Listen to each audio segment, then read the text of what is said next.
in the Web3 space, and Jack is the founder of Pine Analytics, where they do a lot of business consulting and other stuff within on-chain analysis. So please, Jack has taken out his time to join us today and share some knowledge with us on the topic on how to use parameters on Flipside and designing dashboards like a pro. So I want to welcome Jack Pine. Jack Pine, you have the floor now. Thank you so much. Yeah, thanks for having me. So I think I should start off by kind of sharing my screen to start everything. How do I do that in this channel? Okay, so you'll be given the host, you'll be made the host now, so you can share your screen. All right. Does that present now? Oh.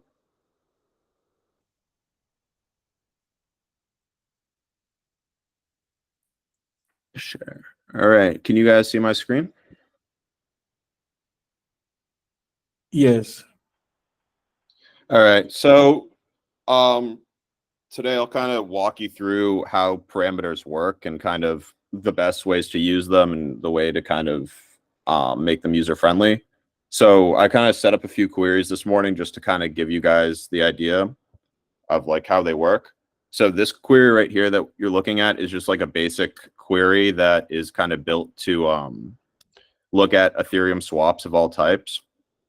And so the first place where I use parameters in this query is the simple start date and end date, which is really good if you want to give people the ability to do like specific time frame analyses. And you have to make sure to put them within quotes because the parameters won't work like that. And you don't want your user to have to type in quotation marks or anything because that's like pretty bad for the user ability or like user interface. And like you can see right here, like say I change this parameter to, or let's make it a bigger difference. Change this parameter right here. I rerun the query. Instead of being the whole year long, it'll only be from the start of March until the start of June. So you can see how the data breaks down there. And then the second way you can kind of use the filters. So the first and most kind of common use is just for ranging dates. Then the second use right here is you can kind of filter other types of data. So right here, this parameter right here filters. So this case win function right here is just meant to get the swap volume because not all the tokens on the Flipside swap tables have values. So this is how I sum the actual values. And so this parameter right here is just making sure the user can fill out a number and only swaps that are larger in terms of swap volume USD than this can actually execute. So let's say I make this like really big, like what is that? Like 10 million. So now this data will only show daily swaps of over 10 million. So if I execute it, it'll be a lot less than it currently is.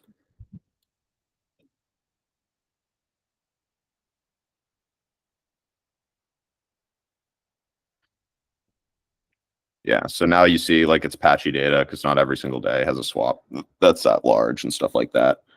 And then conversely, if I just put the number down to like 10, it just runs it the same way. So like these are kind of the more, yeah, and you can see there's way more swaps.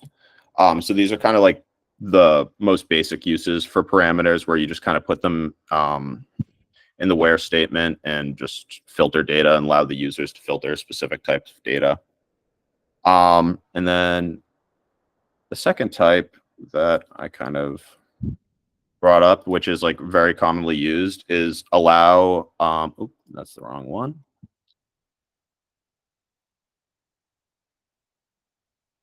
Is allow users to filter by wallet addresses. This is another kind of big use case because a lot of dashboards you make, you want to kind of see or you want to allow the user to search up their own activity or wallets that they're specifically interested in, because when you do that, it makes the dashboards like a lot more interesting and like personalized in a way when people can type in specific addresses. Like, so for example, this query right here just looks at the total number of swaps and swap volume of a specific wallet. And I just took a random wallet I found in the data and put it in here, but you could like switch it out for any other address that you want. And then, so those are like kind of the two big ones that I use a lot.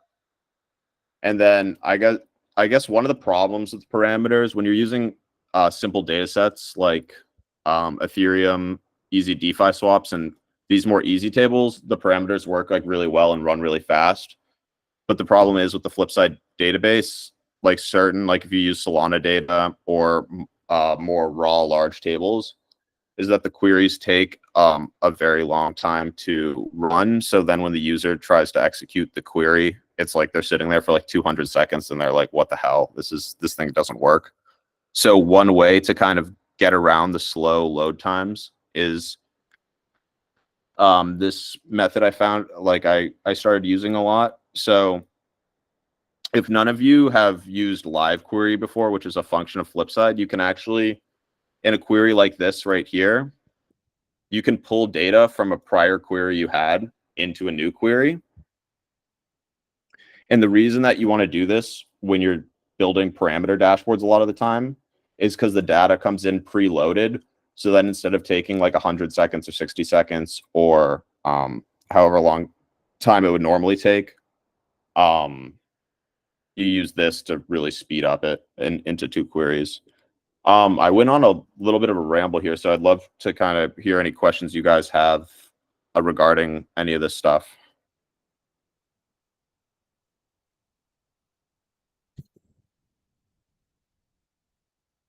Because, oh, is there a...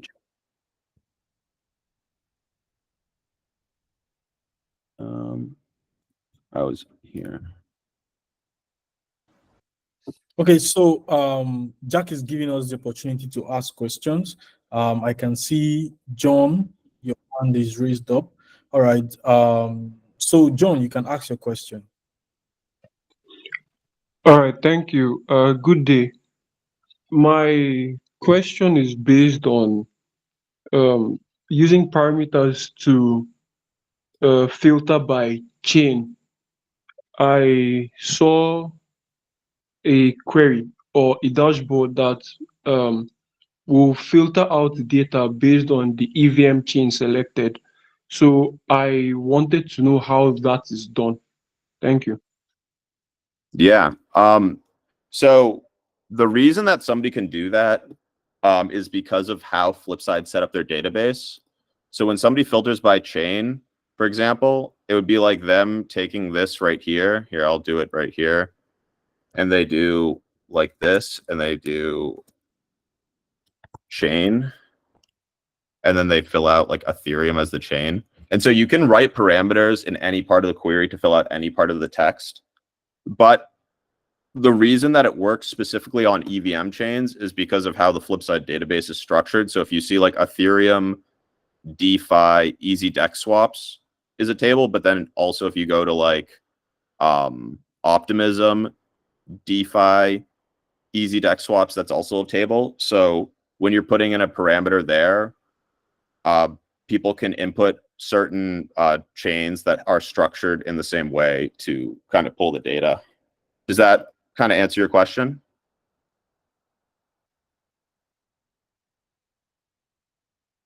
Thank you very much. All right. Jack, there's a question for you in the chat box. So I don't know if it's still related to what John just asked now. So he says, so if I have about 7 tabs on different EVM chains, is it possible to use a parameter on all the tabs at once?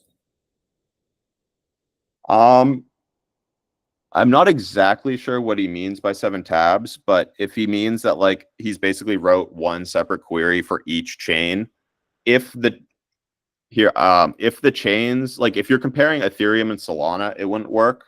But if you're comparing Ethereum, Optimism, Polygon, BSC, and the other EVM chains, then it would work.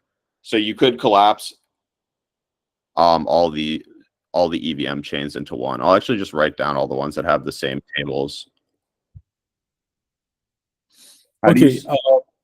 Yeah, go ahead. Sorry. So how do I set up these parameters from scratch? You kind of have everything set up. So the way, I guess, the basic syntax, here, I'll just write a new query. So the basic syntax for a parameter is all you do is curly bracket, and then you put whatever thing you want in there. And now that the date is going to be the parameter. So I could do like select star from blast core transactions. I'll do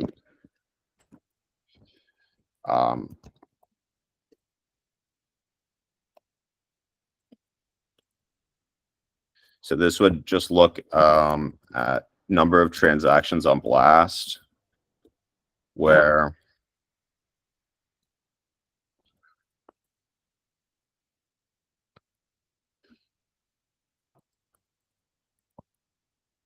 timestamp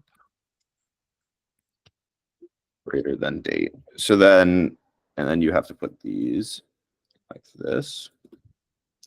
And so this simple query here would allow me to put in a date. And then for all time periods above that date, 2024.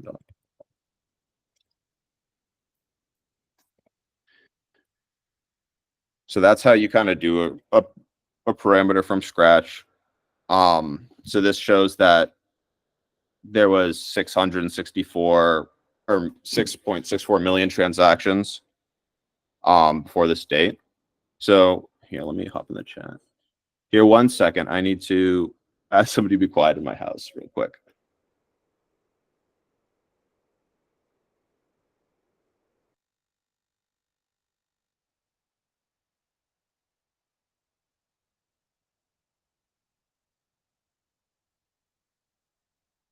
Sorry about that. I am back.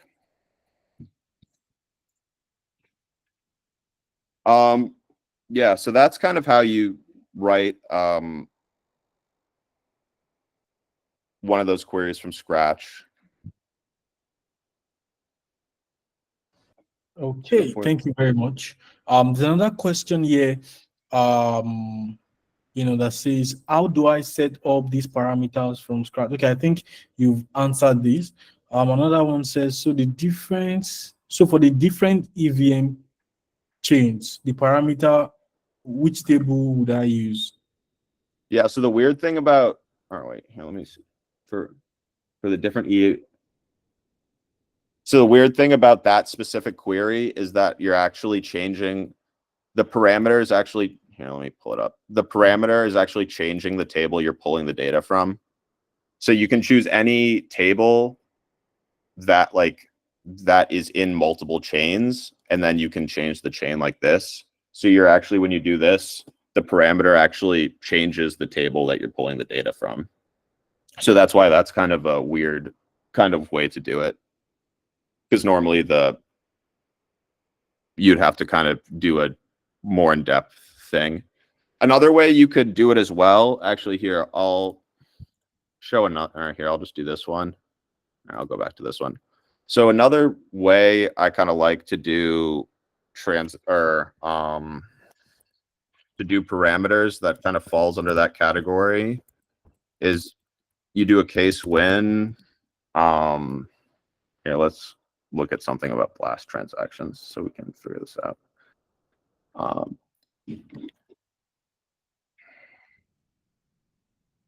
right, let's do case. This is kind of dumb, but hopefully it'll get the point across.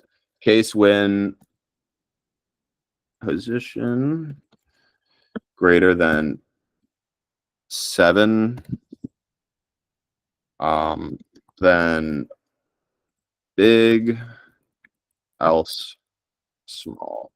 So you can use a case when and as type to kind of define data in any way you want.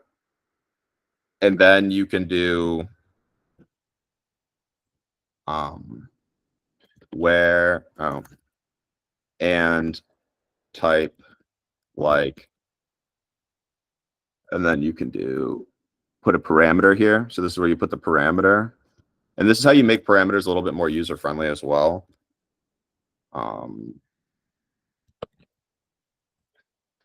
Sorry, TYP. So now a user could just type in date.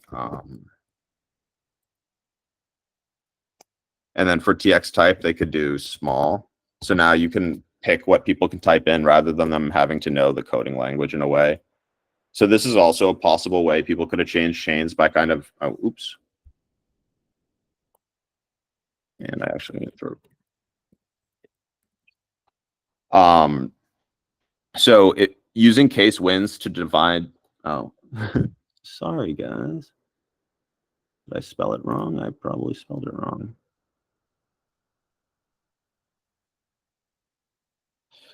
But using case wins like this with parameters makes it so that you can define the data that, or define what people type into the box, which in my experience makes it a lot better for users rather than them needing to know specific terms or things to type in. So yeah, that's my answer for that, if that's helpful.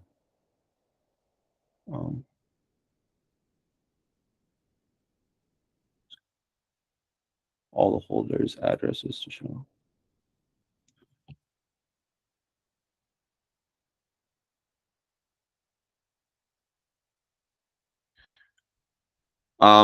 The person who typed in the last question, could you be a little bit more specific?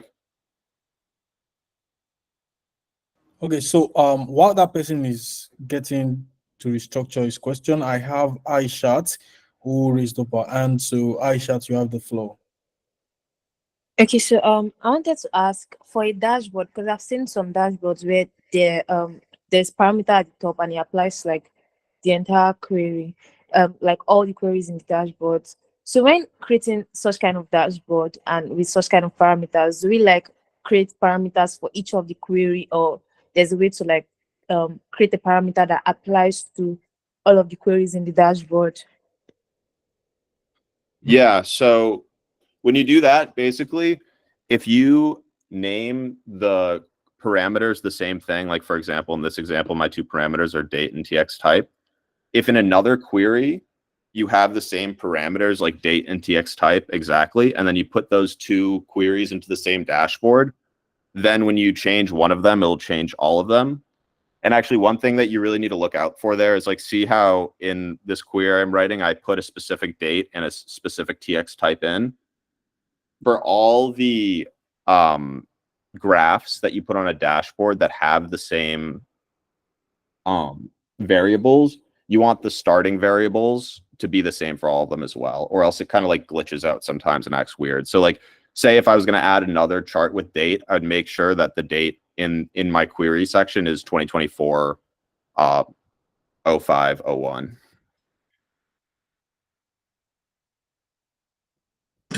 All right, thank you. Yeah, of course.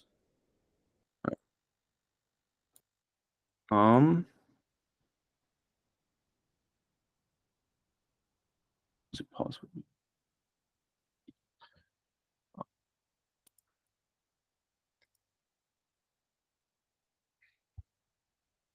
Any other questions or anything you think I should talk about more?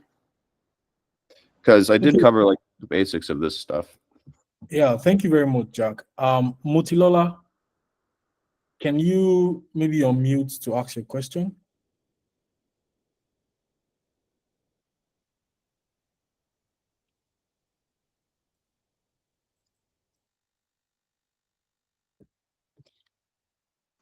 Okay, I'm sorry. So I was going to ask, right, Jack? I was going to ask if when you're trying to like build a holders query, like a holders count query.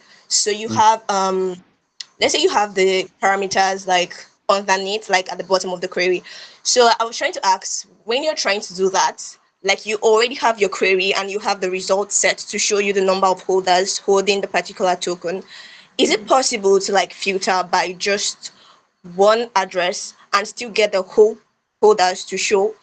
Like that's my question. So you want to show,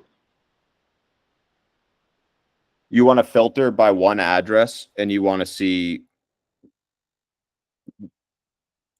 um, sorry, could you reword it a little bit again? Okay. Okay, so what I was trying to say is, okay, like take for instance, when you finally put out the dashboard and people are able to filter, like people are able to put in their address to show if they are a holder of the token and how much they probably hold, something Mhm. like that. So is it possible to still get the whole holder's address, or I need to create a separate query? I can't do the two in one. Yeah, you're going to have to create a separate query for that. If you want one query to be like affected by the parameter and one to like still show all the data, then you're going to have to do two separate queries for that, and then just put them on the same dashboard. Okay. Okay, thank you.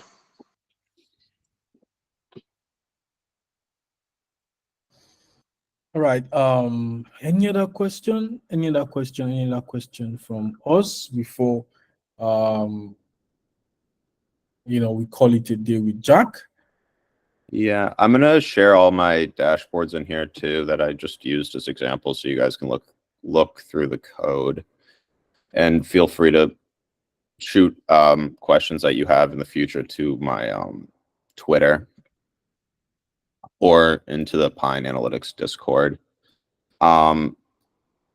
Here, I'm gonna just post this stuff. And I think one thing that you guys should really, it's a little more complicated at the end, this live query thing. This one, this one right here. But if you want, one of the big problems with the query or with the parameters is that they do suffer from slowness if you're writing a big query.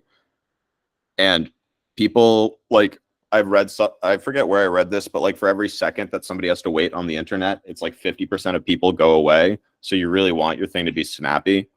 So make sure you try to take into account this live query thing, and feel free to ask me questions about it when you try it. It's a little complicated, so, but I'll put that in here as well so you guys can copy the code there. Boom.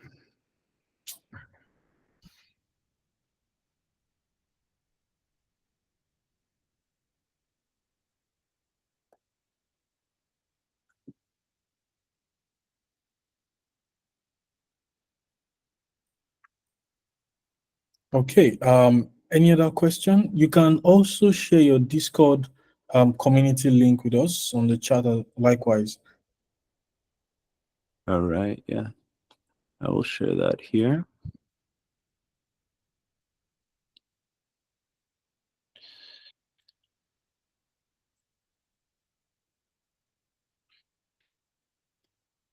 Nah, hop in my, you guys can hop, wait, I'm not typing here.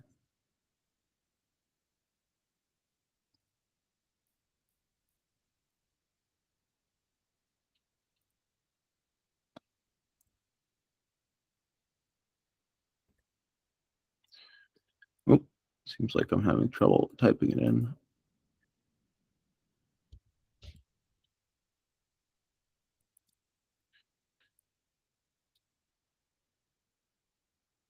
Yep. So you can hop into the Pine Discord there and ask any other questions you guys have. What else do I have to say about the parameters before I wrap up? Yeah, I guess there's a lot of creative ways to use the parameters if you where is it? If you define what you want people to type in at the start. For like example, one interesting way would be like, say you wanted to filter by transactions being like small, medium, or large rather than a specific size, which is like more useful to a lot of people who are kind of less who are just using the dashboard to kind of look at data rather than know a ton about the data. then maybe you could say like swaps under $100 are small, between like 100 and 10,000 are medium, and like over 10,000 are big. And then people can just type in big, medium, or small into your dashboard, and then it'll show stuff. So you can kind of do different things like that to make it a lot more simple for your end user. So one thing about the parameters is you really have to think about the person using your dashboard and how they're going to interface with it and what will make it easy for them.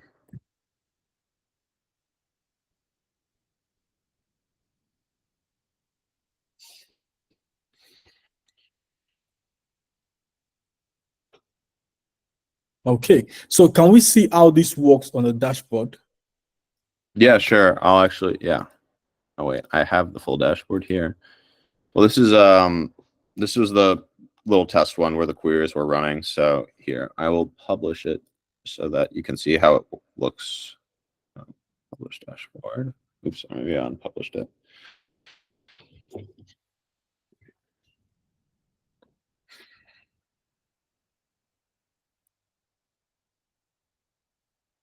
Yeah, so this is the dashboard for the queries that we were playing with earlier. Oops. Oh wait, I don't think I can actually. All right, we can just look at it like this. So for example, once the user's in the dashboard, this is what they're going to see. So these are the two queries that I had previously. So then the user can come in and just say, I only want the past, I only want this month. They just apply all parameters. And then it pops up. Oh, actually,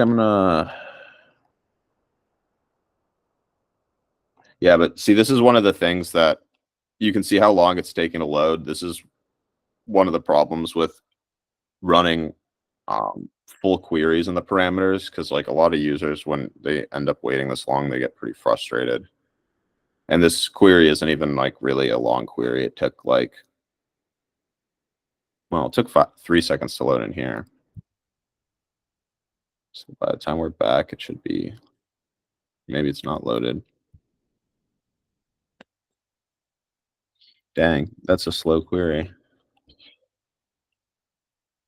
Here, let me pull up another one of my parameter dashboards. I built out this one for Flipside.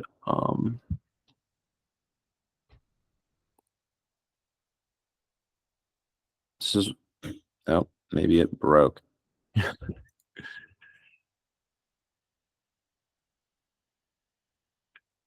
All right. This is one of the ones I built. Okay. Well, maybe the dashboard I built out for Flipside broke. Oops. Here.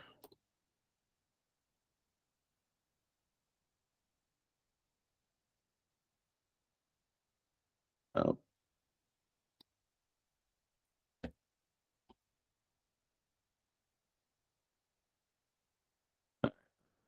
Things look dumb. Okay. Yeah, let's reload this.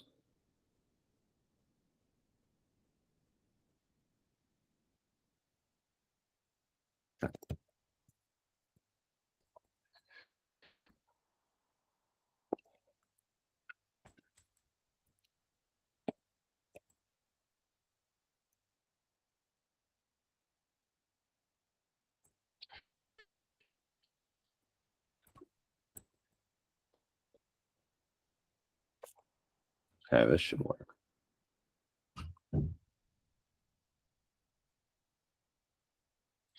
Okay, yeah, that works. So right now, users can switch the mid swap size, end date, start date. Oh, actually, and you can change the chain here too, because I put that in. Let's look at this.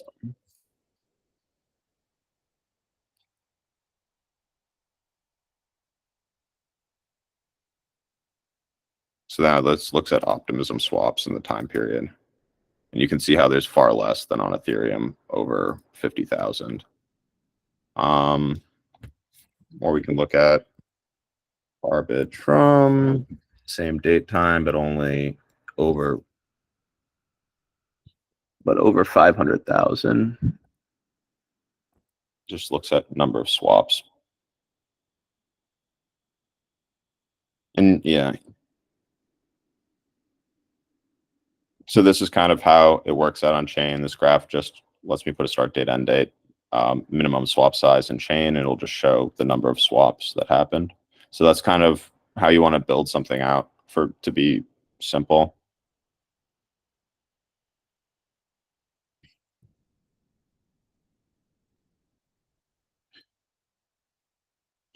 Yeah, so that's kind of the basic of that.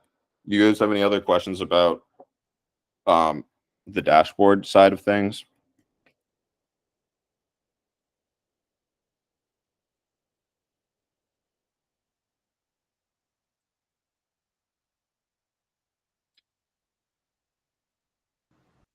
Okay, thank you very much.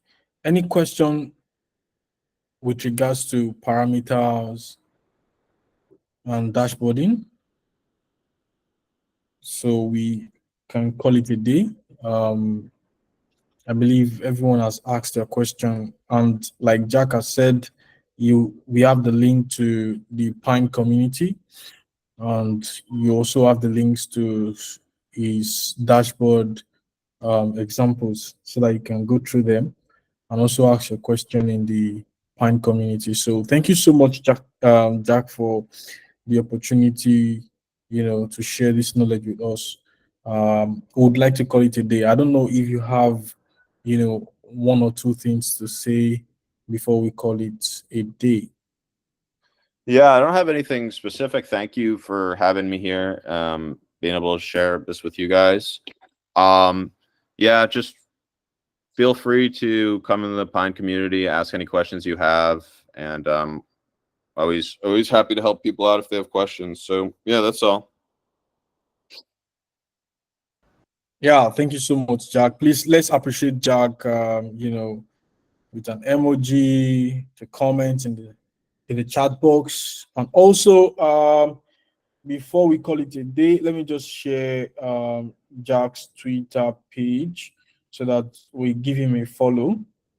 All right, I've just shared Jack's Twitter page, so we give him a follow on Twitter. Thank you. All right, Jack. Thank you so much. Thank you, everyone, for joining. Yeah, See thank you. you, everyone. Thank you, everyone. Yeah.